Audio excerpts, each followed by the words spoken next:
Entertainment. Kabajamtoota daawwattoota keenya walitti deebinee jirra. Sagantaan keenya akkuma itti fufetti jiran waliin turan afeerraa keenya jecha garuma firoomsaattiin isin deebisa. Asitti kan arginu kitaaba dubartii jedhutu nu biratti argama. Barreessaanis asuma jira. Mee waa'ee kitaaba kanarra haasofnu ka'umsa isaatirraa jalqabnu akkamiin gara kitaaba barreessuu kanatti dhufte? Kitaaba kana akkam barreessu namni sababa naa ta'e manguddoo wayii waggaa 60-70 jidduu jiran waggaa 2 dura imala irratti wal arginee ture. Manguddoon kun teessoo takka irra taa'aa turre imala kiiloomeetira 500 ta'u kan waliin deemne karaa dheeraadha. Imala kana keessatti wanti naaf haasawaa ture manguddoon kun dhimma dubartiiti. San keessaa qabxii kitaaba kana akkam barreessu na kakaasan tokko siif hima. Obboleessi kiyya naan jedhe namni kun ana dargaggeessa ture dukkaana isaaf gurguraatiin ture jedhe. Obboleessi kiyya kun dubartii niitii lammaffaa fuudhee jedhe. Niitii lammaffaa tana gaafa fuudhu baay'een dallane. Obboleessi kiyya kun qabeenya gahaa qaba. Niitii bareedduu qaba. Ilmaan babbareedoo qaba. Niitii lammaffaa tana maal gochuuf fuudhee kan jedhu baay'een itti mufadhee ture jedhe. Aarii saniiniin manarraa bahee jireenya kiyya jiraachuu jalqabe. Har'a garuu naan jedhe niitii lammaffaa fuudheetiin niitii jalqabaa bira deemaa jira naan jedhe.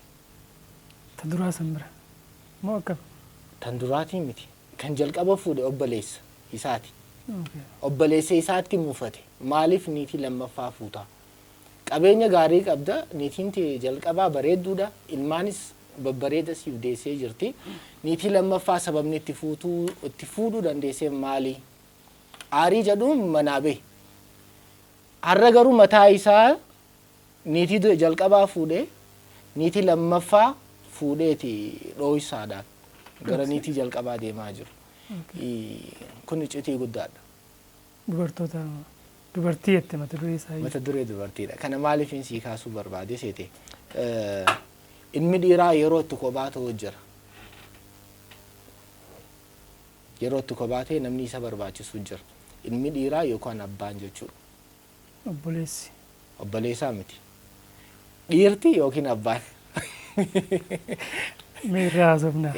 Dhiira yookiin abbaan yeroo itti kophaa ta'antu jira. Yeroon san yeroo dubartii niitii lammaffaatti fuudhuu dandeessudha. Fakkeenya gabaabaa siif haa ka'u.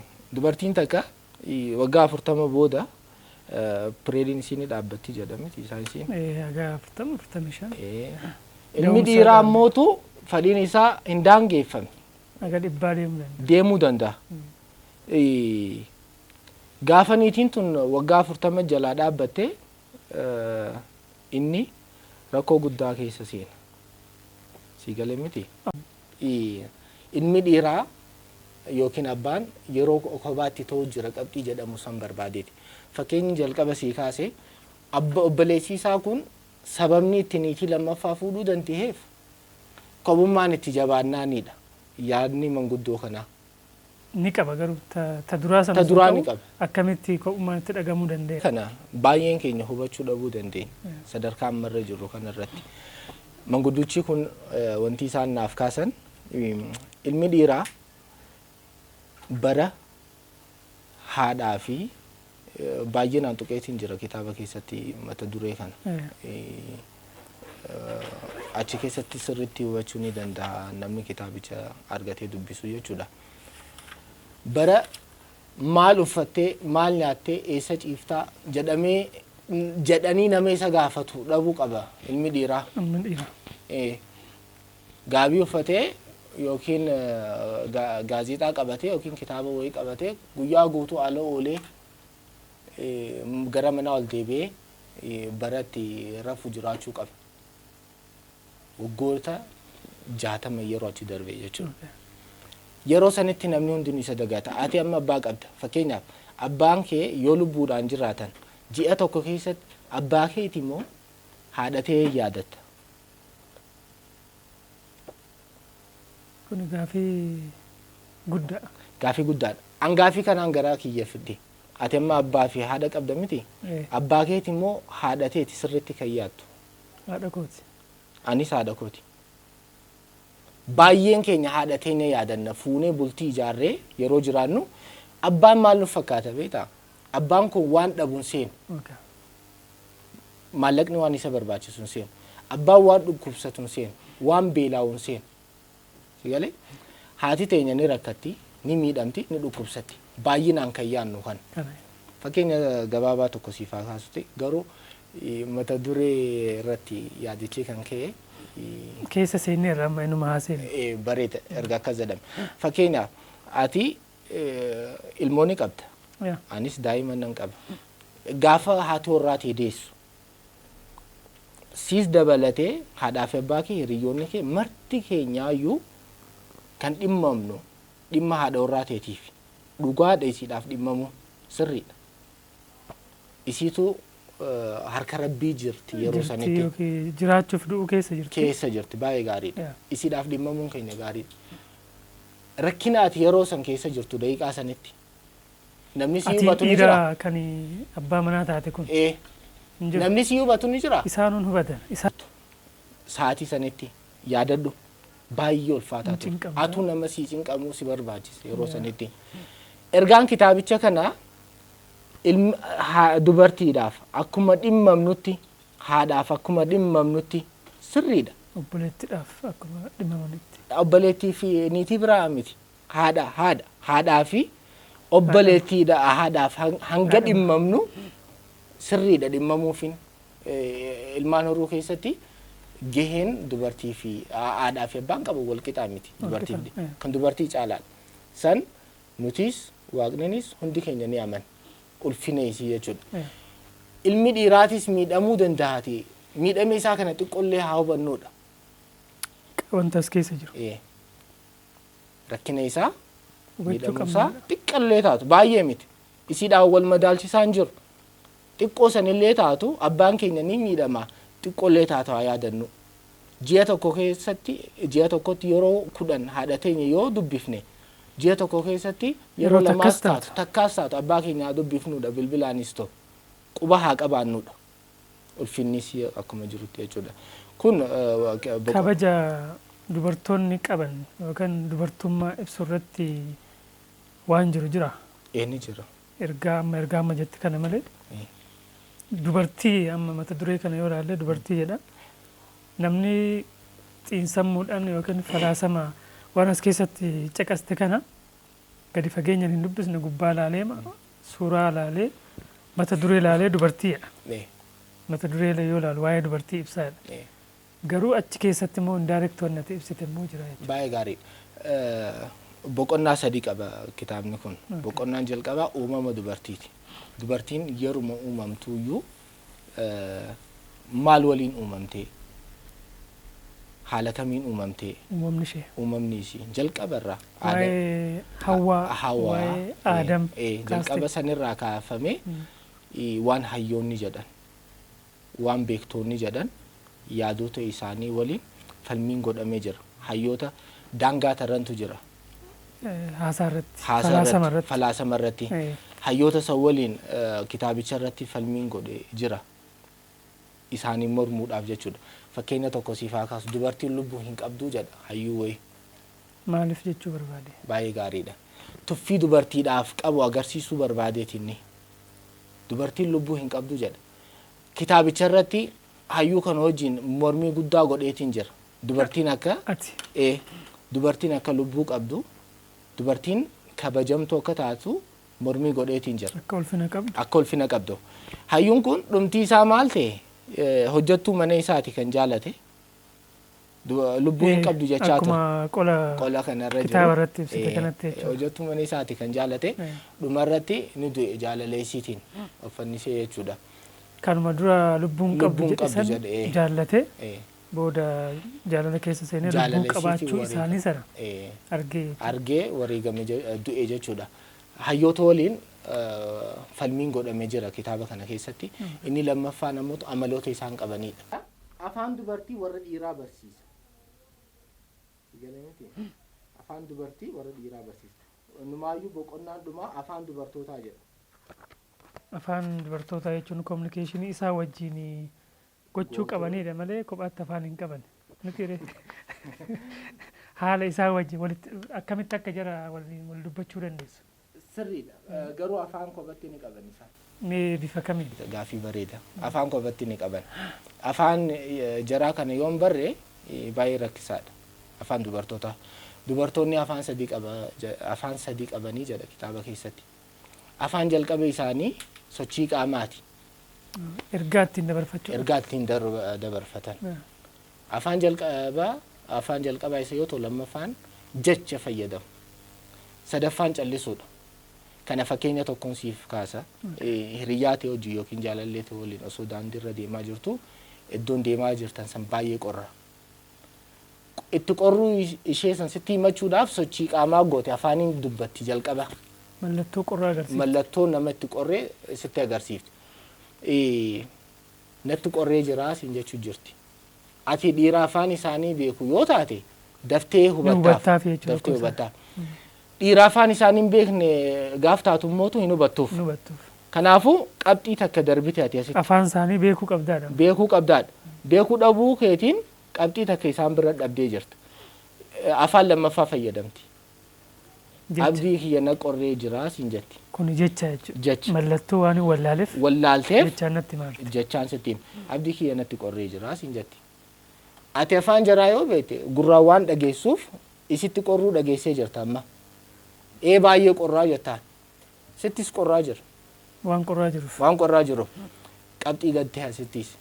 Sitti baay'ee qorra hin jedhamu dubartiidhaan. Nattis hin qorraan jettu. Hin jettuun dhoorgaadha afaan biyya isaaniitti.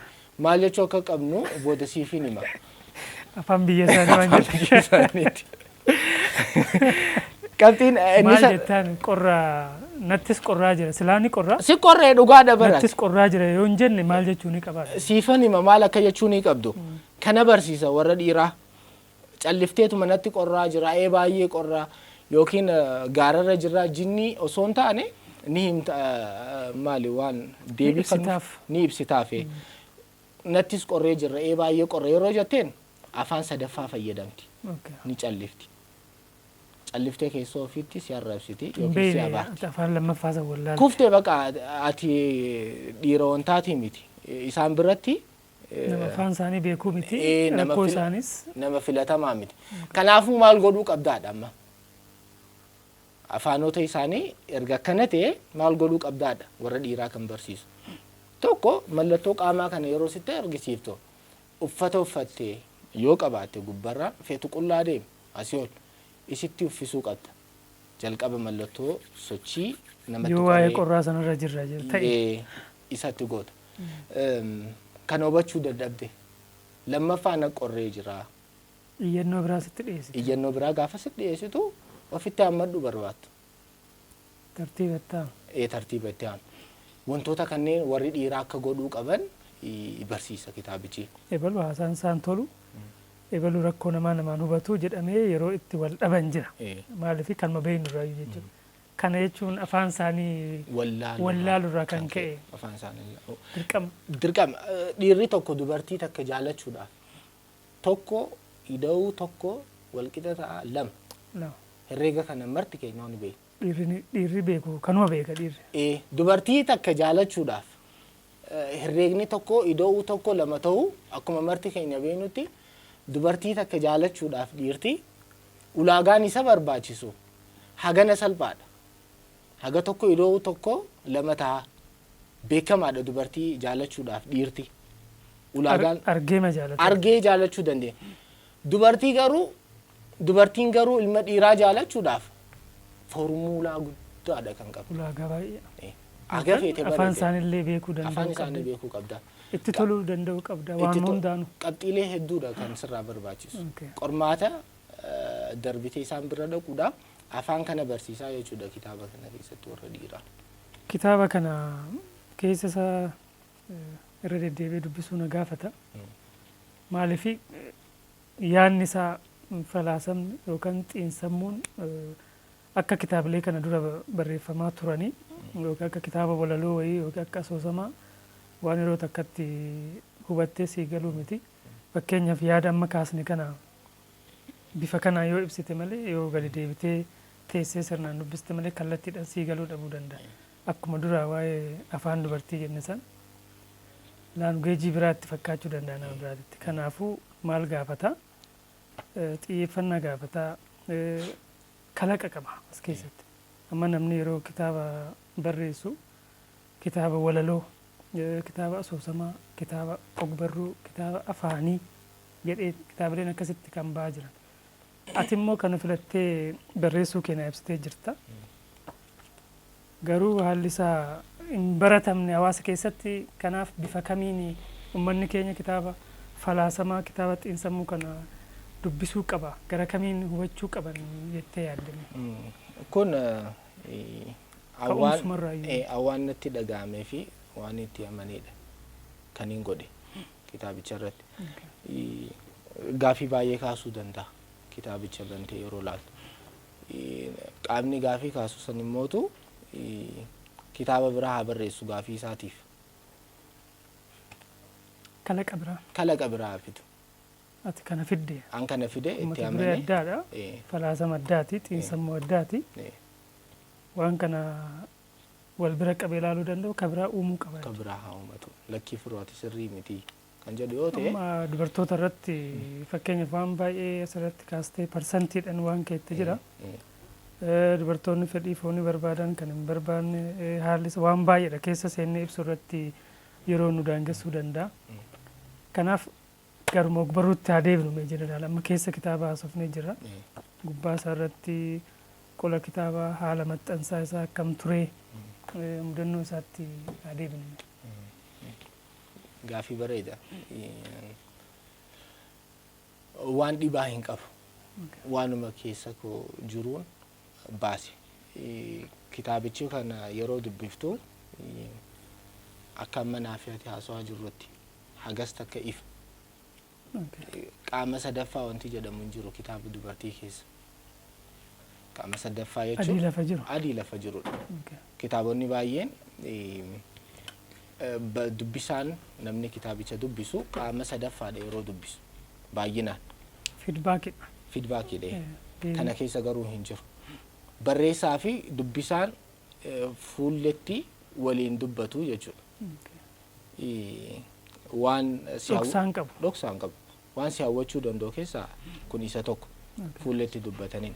Inni biraa mootu bifa akkam akka ta'e hin beeku koomeediidha kitaabichi. Kolfisiisaadha. Baay'ee bashannansiisaadha. Mudannoolee ati sammuu kan kee keessatti guddiftee keessee salphisee jechuudha bifa koomeediitiin fuula tokko dubbiftee hanga kaan bira dheetu kolfaa haalatti deemtu jira kitaabicha keessa jechuudha.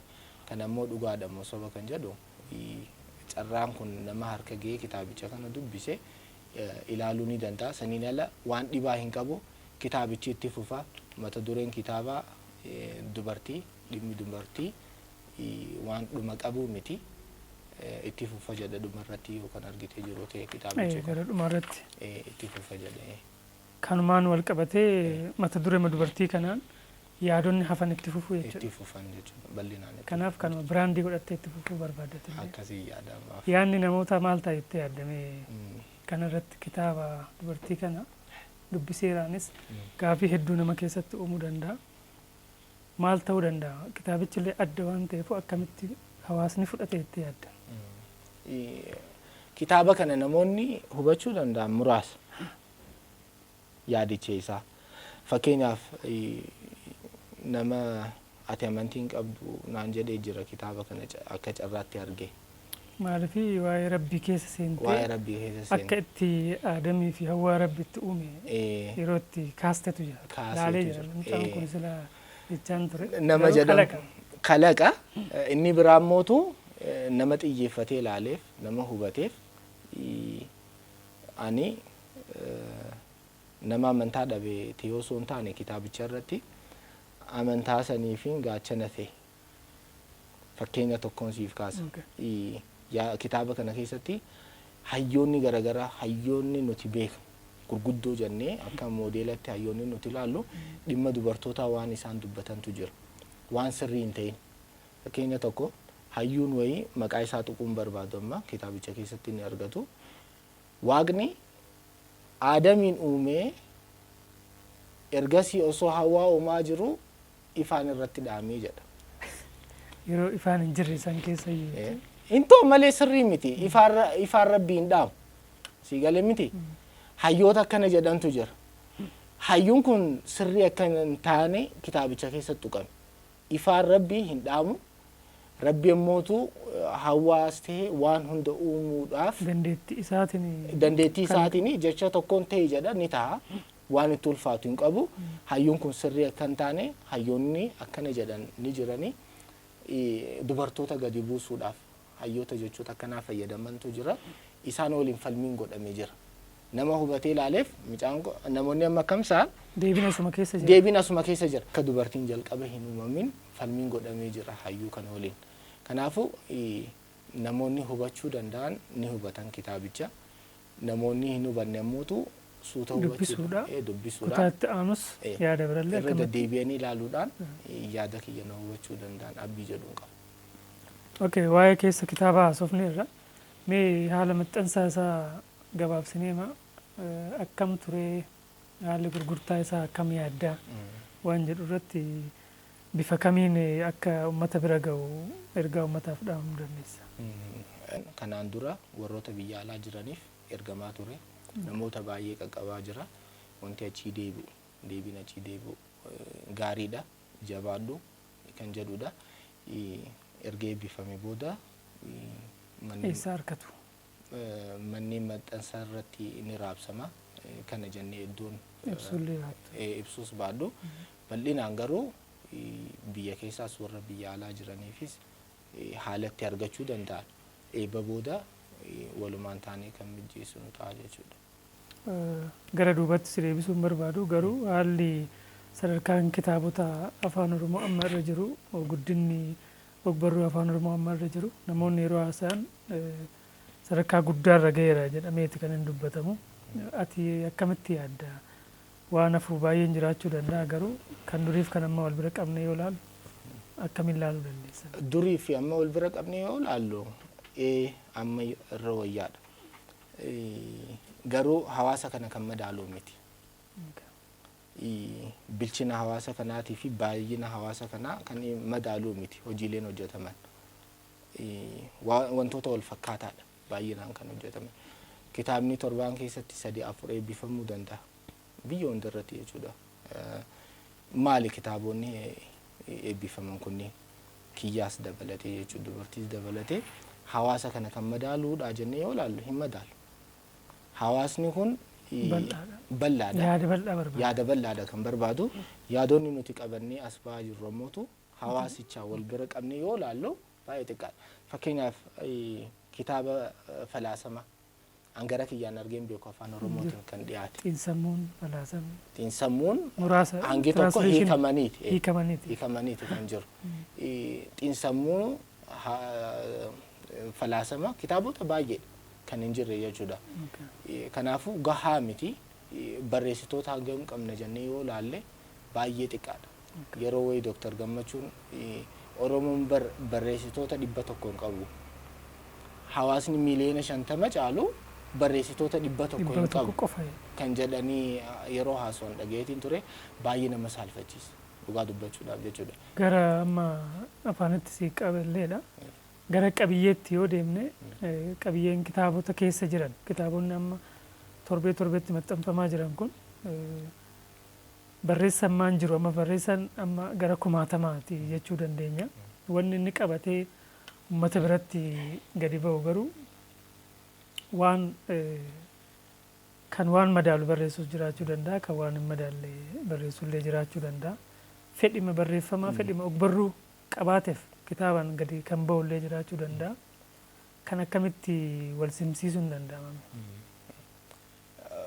Qulqullina isaa irratti jechuudha. Baay'achuun isaa yoo qulqullina hin qabaanne agas mara wanta hin qabaatu. Maaliif hawaasa kanaaf siin jedheetiin jira mata duree hin tuqamin baay'ee qaba hawaasni kun hin tuqamin hojiileen amma bahaa jiran akkuma ati jette wal fakkaataadha sigalee hojiilee wal fakkaataa kana dhiifnee hojiilee hin tuqamin irratti osoo xiyyeeffanne amma daa'imman irratti hagam takka hojjennee jirra waan barnoota isaaniitu manguddoota irratti hangam hojjennee jirra maatii irratti hangam hojjetamee jira mata duree hin tuqamin baay'ee waan qabnuuf barreessitoonni keenya abdiin walaloo barreesseef anolkee walaloo barreessurra asoosama barreessurra mata duree maaliif barreessuun kennama waan ta'eef mata duree wal fakkaataa irratti xiyyeeffachuurra mata duree biraa filannee bal'aa waan ta'eef osoo irratti hojjetame gaariidha yaada jedhuun qabu. Galatoomii mee dhumarratti wanni hafee jiru yoo jiraate kitaabanis fiilminis wal qabatee kan kaasuu qabu kan hin kaasii yoo jiraate kaafnee gara goolabaatti deemna jechuudha. Wantoota baay'ee kaafnee jirra. Carraa kanatti fayyadamuudhaan wanti nan jedhu yoo jiraate hojii fakkeenyaaf namni keenya hanqina guddaa qaba. Hanqina guddaa maali waan hojjetame gatii siif laachuu irratti hanqina guddaa qaba. Ambiti akkamitti akka wal cinaa dhaabbatan ni beekna. Wanti isaanii gaariis ta'uu baatu namni san kan isaanii ta'uu qofaaf waan baay'ee yeroo walii godhanii argina. Nuti ammoo itti ifaajnee waan qabannee as dhufne kana waan biraatiif miti. Dhuguma akka jedhamu kana waan gaarii qabatammoo hin qabanne kan jedhu nuuf laalaadha waan biraa hin barbaannu. Nuuf laala waan qabanne. Yoo kitaaba ta'e nuuf dubbisa. Yoo fiilmii ta'e immoo nuuf laalaadha. Wanti guddaan hawaasa keenya irraa barbaadu jechuudha. Saniin ala hojii fiilmii keessattis kitaaba keessattis namoota jalqaba irraa hanga dhumaatti na waliin ta'anii na gargaaran galateeffachuu barbaadu ni jira. Keessattuu haadha warraati Samiraa Amiin hojii kitaaba irrattis ta'e hojii fiilmii irratti na cinaa dhaabbachuudha waan hundaan na gargaaru isiitiif baay'ee galatoomii si jaaladhaa haadha urjii xiyyaan jedhaani. Inni biraa immoo hiriyoota kiyya jalqaba irraa kaasee hanga dhumaatti Nuhii Guddataa, Eebbisaa Malkaa akkasuma qola kitaabaa kana hojjechuudhaan namoota na gargaaran Aymanii fi Maayaa hedduu naa galatoomaa jechuun hin barbaade. Seeffaddiin baay'ee kan maqaa isaanii yaadadhuu fi hin yaadanne hundi keessanuu naaf galatoomaa firii waan isin na cinaa dhaabbattaniin arguu keessaniif gammadeetiin jira isinis baga gammaddan jechuun barbaada. Guddaa galatoomii egaan kabajamtoota daawwattoota qophii keenya gaaf deebii barreessaa kitaabaa fi akkasuma ogeessa fiilmii Firooyimaad wajjin taasifne kan har'aaf qopheeffanne kanumaan xumurra. Torban itti aanu keessummaa biraa qabanneetti kan walitti deemnu. Ogeessi kaameraa keenya Nuhii Guddataati as istiidiyoo kana maltiimiidiyaa piroodakshinii lakkuu guddaa isaan galateeffannaa torbaan nagaa isiniif haa ta'u fayyaa nu taa'e guddaa galatoomii. Mi'a Entertainment.